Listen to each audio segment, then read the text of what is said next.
Yeah, definitely. I want to take us back a little bit further, though, because when we look at that militarization, we talk about war on drugs. We can't do any of this without talking about racism. And in dealing with racism, we have to understand that when we look today at the opiate situation, there is no war on opiate drugs. There is, we want to give services and supports and things like that, right? But the war on drugs, we wanted to kill, suppress, sentence, imprison for lifetimes people who were either addicted or were drug dealers.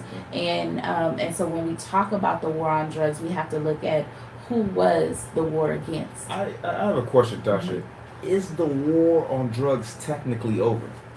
I don't believe that I think that there are some laws that are being passed that try to restore, so to speak. I mean, you can't restore someone's life that you've taken or that you've incarcerated for 20 or 15 or 20 years or life because some people were third strike, right? And so they got 25 to life for, a felony possession, of a certain amount of drugs. And so, those things, I think they're trying to now go back and say we got some things wrong.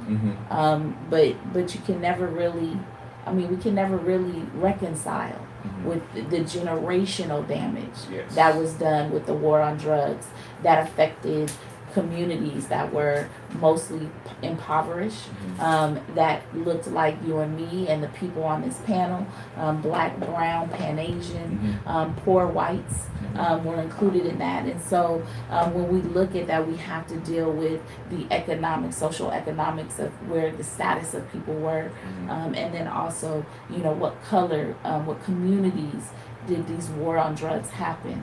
Because I really don't see the tanks in suburbia.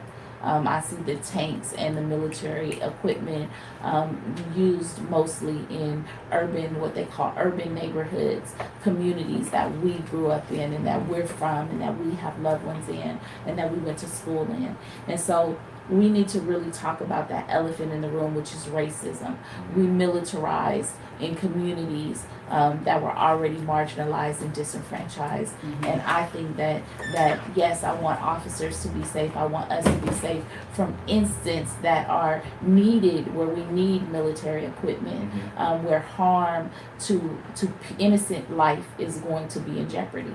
But I don't think that we need to roll up deep like we do for domestic violence situations and things like that. Again, SWAT is needed for that, and I have to say that in certain situations, SWAT is no longer. People used to think, and I know definitely in South Central, I could say in Southeast, when SWAT arrived, somebody was dying.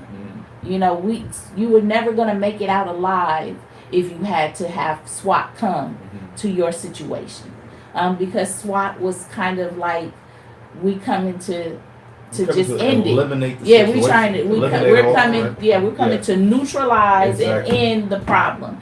And that is how people in our communities like, that's how we viewed SWAT. They gonna kill them.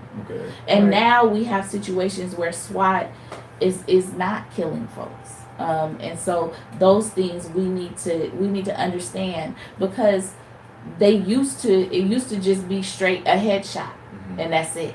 Now they have, they do the de-escalation tactics with having someone, an trained officer, to negotiate, a negotiator, to try and get the person out. And did they have that before? I think they did, but I think they were quick to kill us.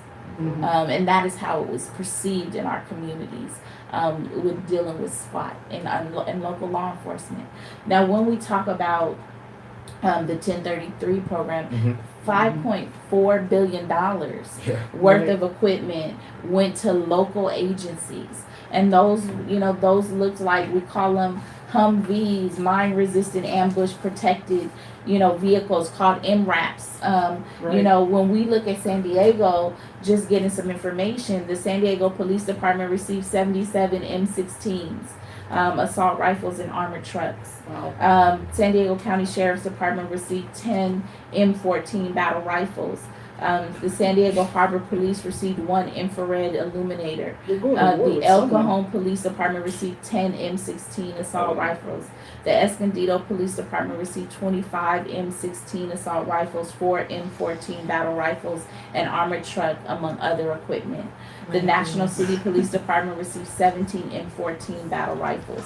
And so Wow. when I look at the occupying force, when I hear that from the community, I understand.